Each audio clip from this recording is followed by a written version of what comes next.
is over 130 years since the first bale of Australian wool was sold at public auction. In 1820, John MacArthur and others sent 36 bales of wool to London, which were sold at Garraway's Coffee House, and it brought from 28 to 124 pence per pound at public auction. Some years later, in 1843, the first wool auctions were held in Australia, and from that time onwards, the percentage of the wool clips sold here has increased. Until today, over 90% of the total wool grown in Australia is sold in this country by the public auction system.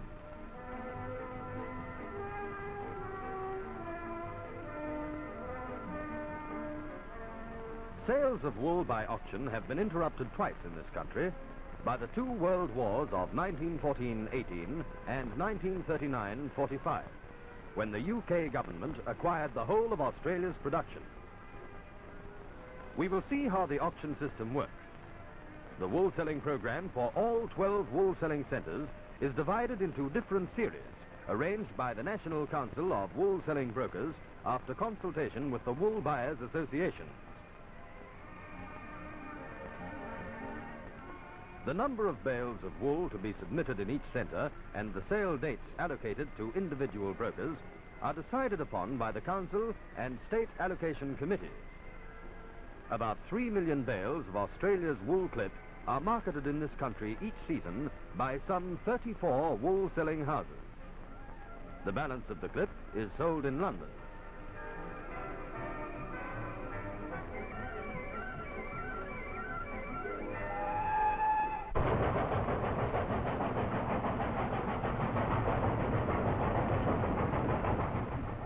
All wools are submitted for auction in the same order as they're received into the broker's store.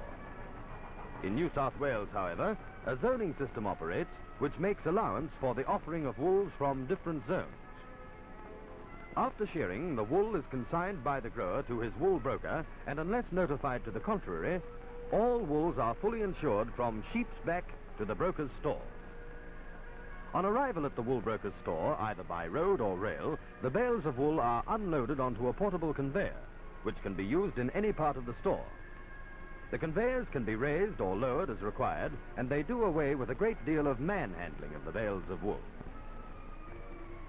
The bales are carried along on this conveyor to the weighing machine, which is conveniently situated in the center of the store. The bales are taken from the conveyor and weighed on modern dial scales, which are checked periodically for accuracy. Sworn weighers record the weight of each bale, and this weight is marked on the bale, and where not done at shearing time, the brand and description of the wool is also marked on the head of each bale. This is done for the convenience of store location.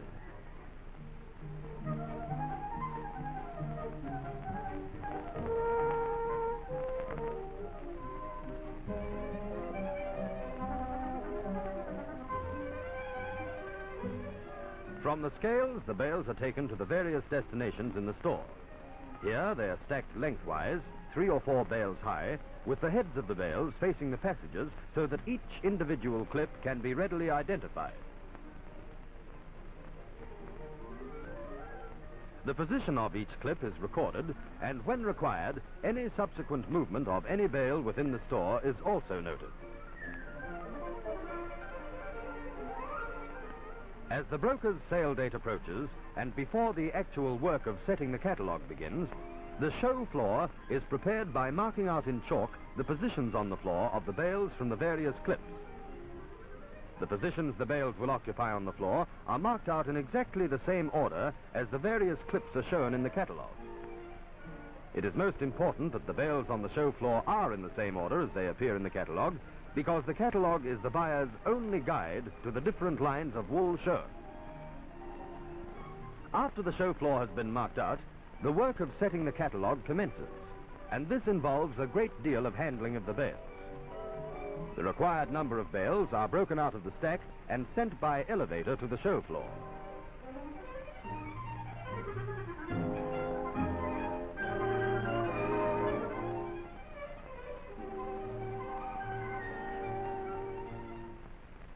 Here, the bales are taken from the elevator and set out in rows, according to the particulars as shown in the catalogue.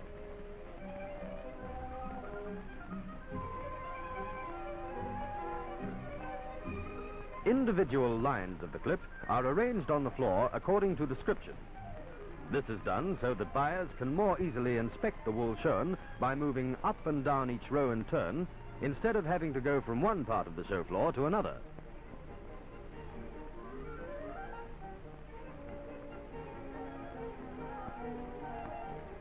As the required number of bales to be displayed from each clip are received, they are placed in their correct positions as already marked out on the floor.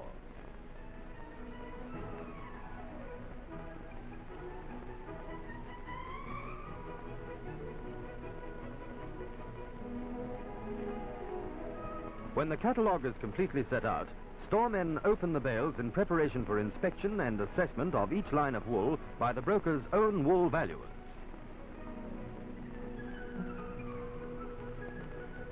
Although all the bales of wool from a clip are not displayed for inspection on the show floor, buyers have the right to request that any bale from that particular clip held in storage be opened for their inspection.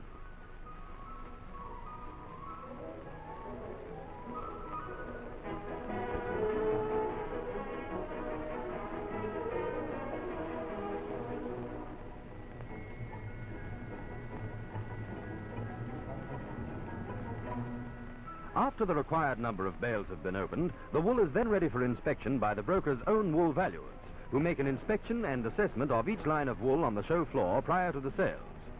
Brokers will then, if desired, provide owners with an estimated value of the different lines of their clip in relation to the existing market.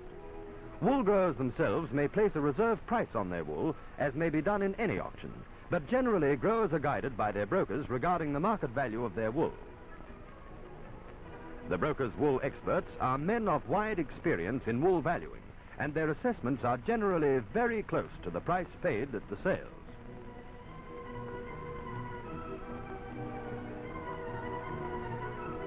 Wool which is satisfactorily prepared in the shed at shearing time is sold at auction as it is received.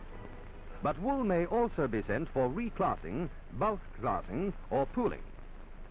Reclassing is the regrading of the clip within its own brand, and bulk classing or pooling is the classing of small mixed lots of wool from a number of small owners under the bulk classes brand. In these processes, the bale is opened after it has been weighed, and the contents of the bale are classed and graded to their appropriate lines. Each heap of wool is marked with its type and bin number. The heaps of wool are then loaded separately into hand wagons and taken to be weighed.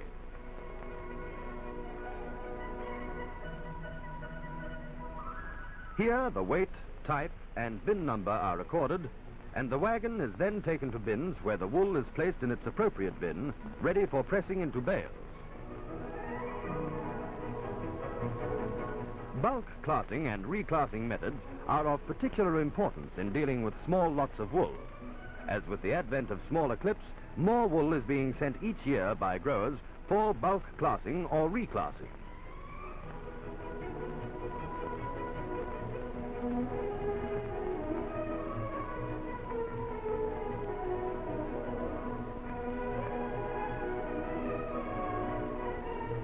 In this bulk classing store, a portable electric wool press is used, and as the bins are filled, the wool is packed into the bales and pressed. The bales come out of the press, are branded, and are then ready for sale. About 60 to 70% of the bales of wool listed in the catalogue are displayed on the show floor for buyers' inspection. Show floors cover considerable areas. This particular floor has over 5 acres of show space, displaying some 7,000 bales of wool.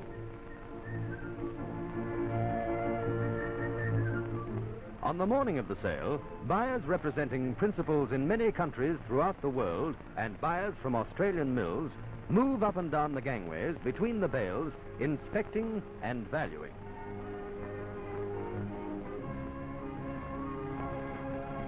Wool buyers who must have a knowledge of technical requirements receive instructions from day to day from their principals regarding their buying limits. And the limits a buyer receives from his firm or client represents the clean scoured price. And in the case of overseas purchases, the costs involved in landing the purchased wools in the country of destination are taken into account. In making his assessments of the wool values on the show floor, a buyer must give consideration to the amount of impurities the wool contains, as well as taking into account all delivery charges, such as dumping, shipping, and insurance. Assessments made by the buyers will be used by them as a basis for their bids to be made at the auctions in the afternoon. Generally, buyers inspect and value all wools on the show floor that are suitable to their requirements. After the inspection of the wool is finished, buyers prepare for the auction sales, which are held in a central wool exchange in the various wool selling centers.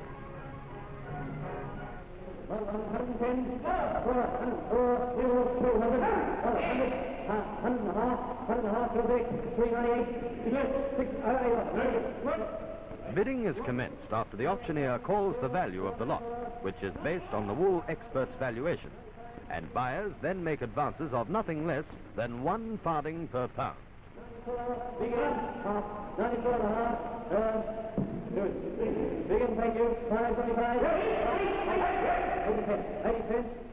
Wool growers do not participate in the actual sales, although public galleries where anyone may sit and view the sales are provided at the various wool selling centers. A wool grower can in no way influence the market price of his wool. It is the world demand for wool which sets the market. Generally, 2 brokers auction their catalogues in turn each afternoon of the sales, which are usually conducted 3 or 4 days per week, although in some centers only 1 broker sells each afternoon.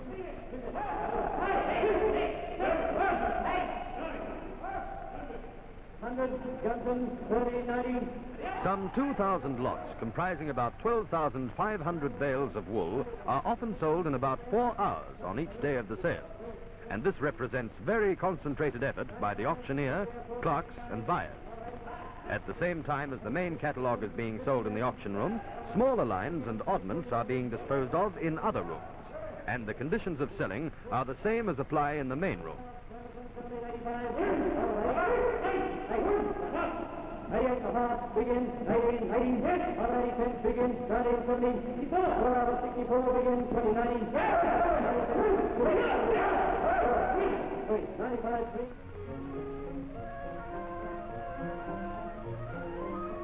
After the sale, when purchases are known, representatives of the buyers take samples of the lines of wools they have bought.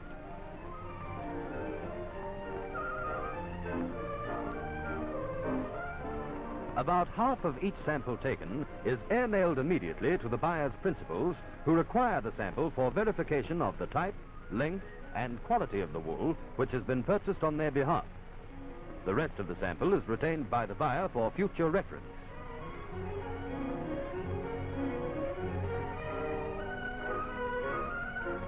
The amount of wool taken as a sample from each line purchased varies from about 3 to 8 pounds, depending on the size of the line. Generally, large samples are taken from large lots of wool. Wool which has been extracted for the buyer's inspection is replaced in the bales after the samples have been taken. Wools from different lines are kept separated by small wire screens placed between the bales. Those bales that have had only the caps removed are resewn and recapped, but the bales which have been half emptied of wool need repressing. The wool which has been removed from the bale is collected in a basket, and this is weighed with the bale. The weight is recorded, and this weight must tally with the original weight of the bale after allowance has been made for the weight of the sample taken from that bale.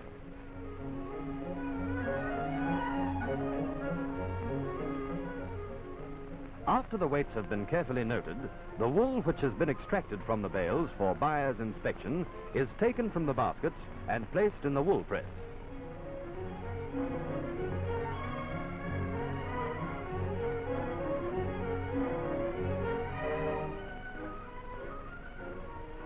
The wool is pressed into the pack, and as the bale is removed from the press, another is made ready for pressing.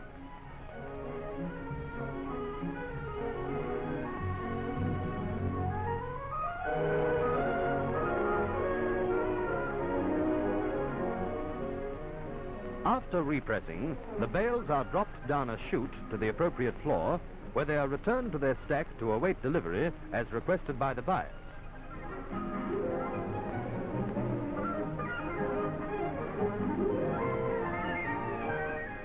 Here, the wool is held in store until delivery instructions are received from the buyers and payments made for the wool purchased.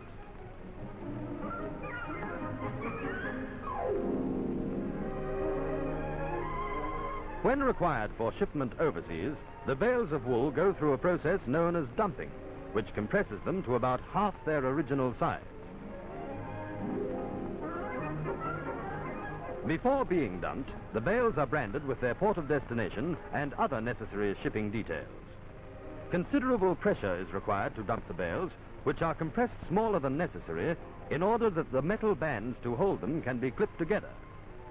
Although the wool is held in the dumped bale under considerable pressure, it is unaffected owing to its natural elasticity.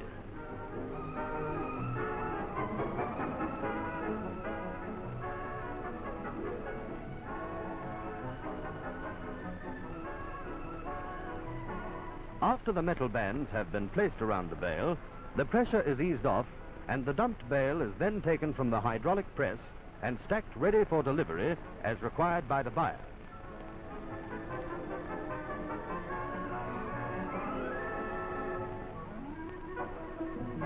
As delivery instructions are received, the dumped bales are taken from the stack, and after each bale is checked out, it is sent down on the skids to the waiting truck below.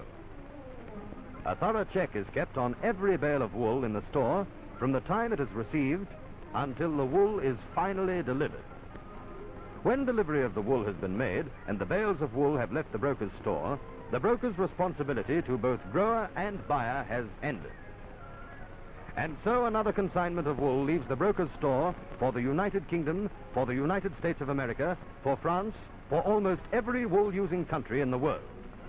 About 15% of the sheep of the world are pastured in this country, but Australia provides almost 30% of the total world production of wool and nearly 60% of the world's merino wool. The world's demand for wool, for which there is no substitute, remains at a high level. Australian wool growers, by careful breeding and both scientific and practical management of their industry, are ensuring that more wool and still better wool is being produced for the markets of the world. Wool, over 1,000 million pounds of it, is flowing out of this country every year to all parts of the world. Wool to help clothe the hundreds of millions of the world's populace. Wool to bring comfort and refinement to home furnishings, fabrics, blankets, curtains. Wool for the hungry mouth of industry, and to create employment for a myriad of people. Wool indeed for 1,001 uses. 3 million bales of wool produced in this country are disposed of annually through the wool auction system you have just seen in detail to buyers representing principals in the United Kingdom, the United States of America, France, Japan, and many other countries needing wool. The auction system of marketing wool has proved its efficiency in this country for well over 100 years. It is a system with a tradition of satisfaction to both wool grower and wool buyer.